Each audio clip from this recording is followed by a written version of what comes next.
Hello and welcome to this edition of Deep Life Talk with Guro Grok. I'm your host, Guro Grok. Our guarantee is that as you watch here and study and learn and train and grow with us, you will become unstoppable. That's just what life is about when you grow. Personal development, that's the key. Keep growing throughout your whole life and you will be unstoppable. We invite you right away to like and subscribe. And if you subscribe below, then note in the comments, please just note I subscribed, and we can interact with you. So please do that below, like and subscribe, and let us know in the comments that you subscribed. So we want to talk about really important here. I'm going to be describing a handful of men here, and the wiser of you and those of you who are smart and those of you who are studying and learning to grow and have been watching here are going to recognize probably right away what this common thing that these men all share. These are some extraordinary human beings. And of course, it's always my pleasure to start off talking about Master Sex Magick, King Solomon of Israel. The guy who wrote the Proverbs, is regarded as the richest and wisest and most successful man, at least in history. Guy had 1,000 wives. He was king of Israel back in the day. And his thing was, knowledge, about getting knowledge. And I regard him as Master Sex Magick because when you've got 1,000 wives, you're clearly driven by your libido, but you've learned to channel that into being husband. That's different than just being a fool out there and masturbating your life away. We're talking about a guy who refined himself, his mind, his body, his spirit, into becoming really what has to be called an Ubermensch. You know that I love that word, but this guy's an Ubermensch. And he wrote some great quotes about this main topic today. And as you're thinking about this, you got to figure it out. What is it that made King Solomon him so much? Think about that. But we also need to talk about the guys over at Blog Growth Engine, and I subscribe to their coaching program. And these are some sharp dudes. But one of the key things there is that they tell you that making money with a blog can definitely be done. I wouldn't have signed up to do that if that wasn't the case. You can definitely blog. The internet is not going anywhere. It's not going away. It's just growing, and you want to claim your piece of digital real estate with a blog that you own, that you think of and treat as more like a CEO, not a hobby. If your blog is just your hobby, then don't realistically expect to make a living off of it. But if you think of it as more as a CEO, that's really good thinking, and that's the mentality of the guys at Blog Growth Engine, certainly my mentality as well. But what they tell you is not that it's just something that just happens automatically. You got to do something there. You got to put in the work. So that's an important thought there. Another guy, and this kid's like 22 years old, and some of you probably are watching this are in your 20s. You're young men who have ambition and a strong sex drive, and you want to channel that into life success and personal growth and having a great life. And I totally encourage that. That's the whole point of this channel. My situation is that I spent 14 years in prison for a crime that I didn't commit. It's a complicated thing, and I really needed to devote a show just explaining the whole thing. But I didn't do what they said I did. I did some wrong there. But 14 years of life sentence without laying a finger on anybody, without touching anybody, negative. That was not just. And I have landed here on my feet because I have a good support network, and I'm creating my business, YouTube channel, blog. I've got a little job that I'm working right now just to have some income.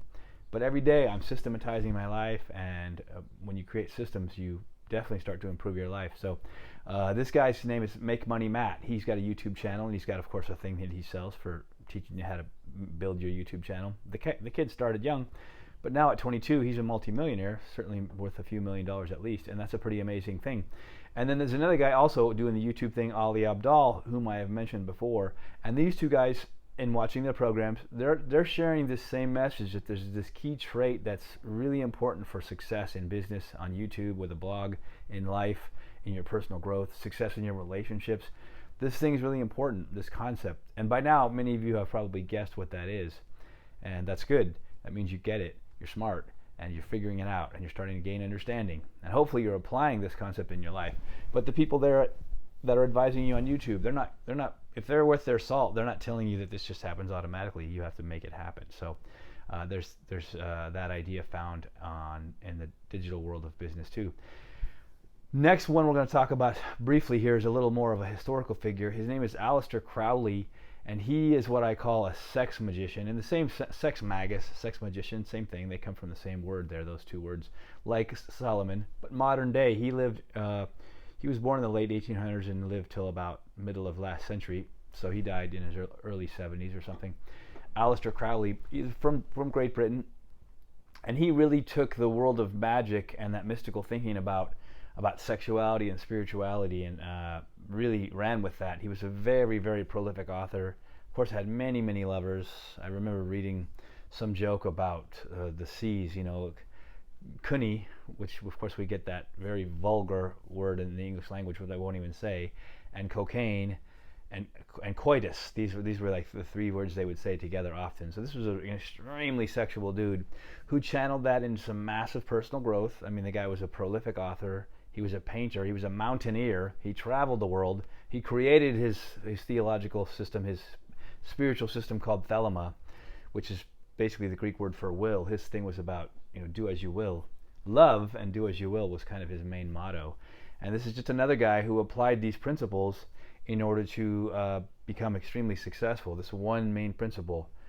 Without this, good things aren't going to happen in your life. So you need to lay hold of this, and we'll tell you what that is in just a minute here. So another guy here, modern day, and if you're paying attention, even if you're a youngster, even if you're in your 20s and you're paying attention, you've heard of Warren Buffett. I mean, the guy's the 7th richest man in the world as of this month. I just checked the data on this, with a net worth of about $121 billion. And to give you some perspective, $1 billion, that's a lot. $1 billion is 1,000 millions. Many of us would be content to just be multimillionaires. You get yourself $10 or $20, $30 million worth of net worth, and feel like, hey, I got homes and good cars, and I take care of my wife and my family, my parents, my kids. You're doing good.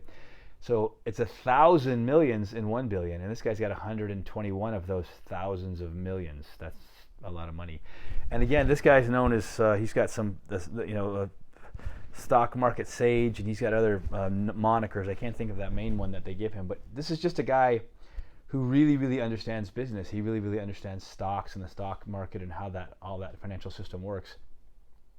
And for him to get all that knowledge, that didn't happen because he slept, or he masturbated a lot, or because he was playing tiddlywinks. He practiced this one virtue to get to where he's at. And again, you could do this. You could be the next Warren Buffett if you're a young man and you want to start. This guy started really young, but you could be an extremely successful person. You have to believe in yourself, and you have to apply certain principles, and then you will become unstoppable.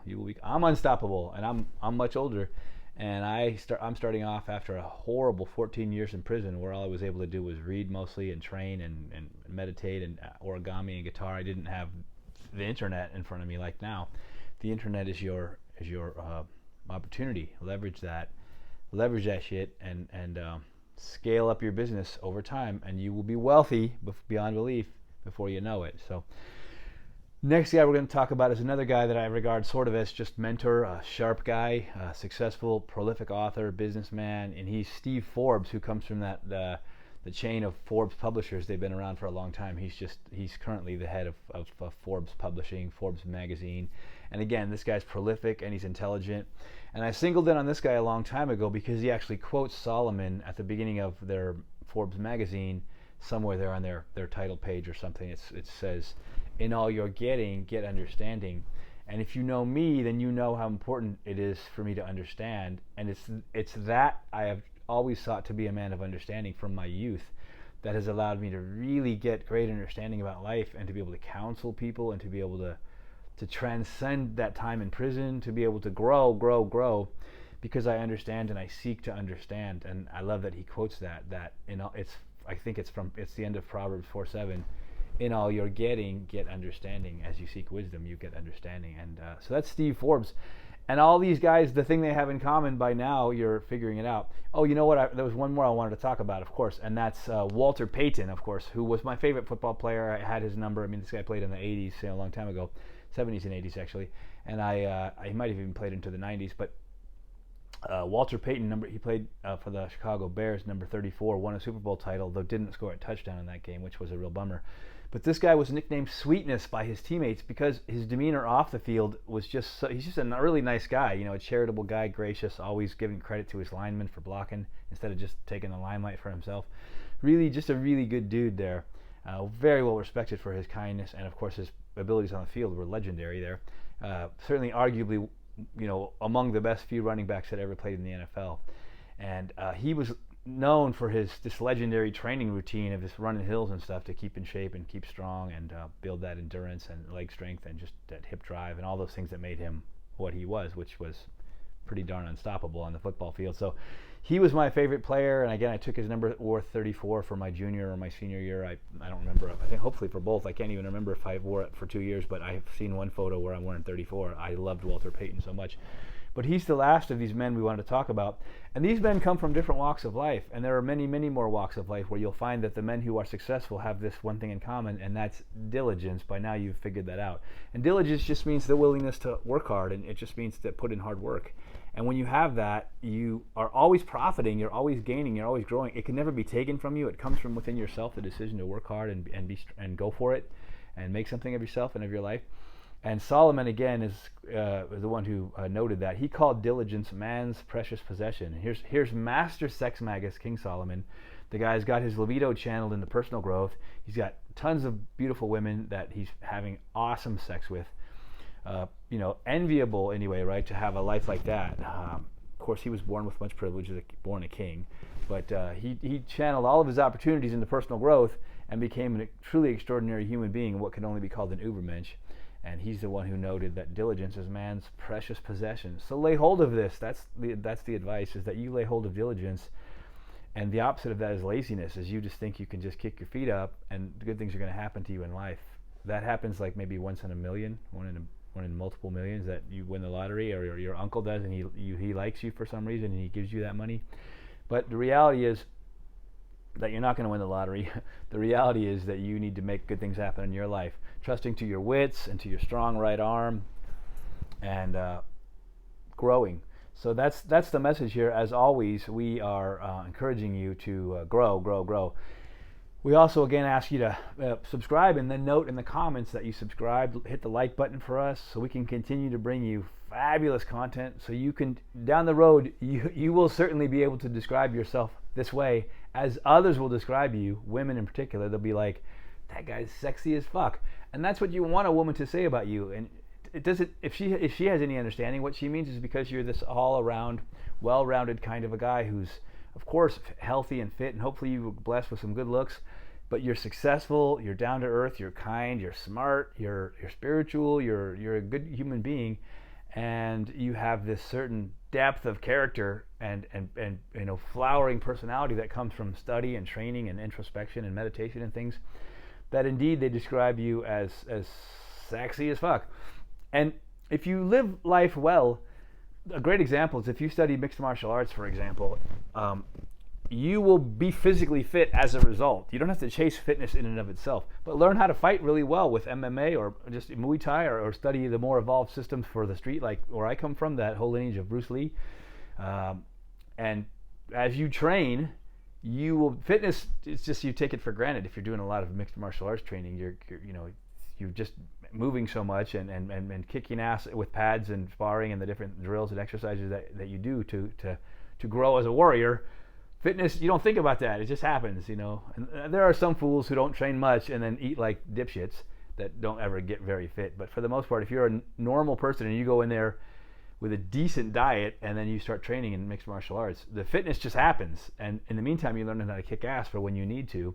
And by the way, chicks find that, of course, sexy as fuck too. So, it's just an encouragement that you subscribe so that you never miss any of these life lessons that are going to ensure and guarantee that you become a much better person. There is a ton of stuff out there that I mock it. This ridiculous life coaching and then the personal development stuff based too much in mumbo jumbo and psychobabble bullshit. Begin to study and train and do meditation and journaling, and these are actionable things. Take up French today. Take up German today. Go down and watch a mixed martial arts class. Get over your fear. Sign up even on a trial basis, and soon enough you'll find that they're all good. They're all having fun. They're all learning. They're all growing. Of course, there's occasionally a dick around, but for the most part, you're going to love it. Get over yourself and grow. And as you do that, you're going to have an awesome life. So please, like and subscribe first, and let us know in the comments that you subscribe so we can continue to bring you top-notch advice on making yourself better, on personal growth, on making your life excellent, on becoming a modern-day, an American Übermensch, or a modern-day Renaissance man, or a warrior poet. That's one of my favorite monikers. to be good at war, but to be good at the poetry, the poetic things of life, like making love and having a good time. And imagine being so well versed in life that you could MC at an event, but you can also get in the kitchen and make some badass pad thai. Indeed, the women are going to find you sexy as fuck. So I salute you as always. This is the warrior salute. I remind you, it's the fist that's covered by this, like a book, a scholar, right? Because that's what you want to be, as warrior and scholar together. That's what a martial artist is. That's what a modern day Renaissance man is going to be. You have such an easy opportunity to study martial arts now anywhere in the West. And there's libraries everywhere, and the internet is the greatest library in human history, the greatest tool ever created. So use those things to grow.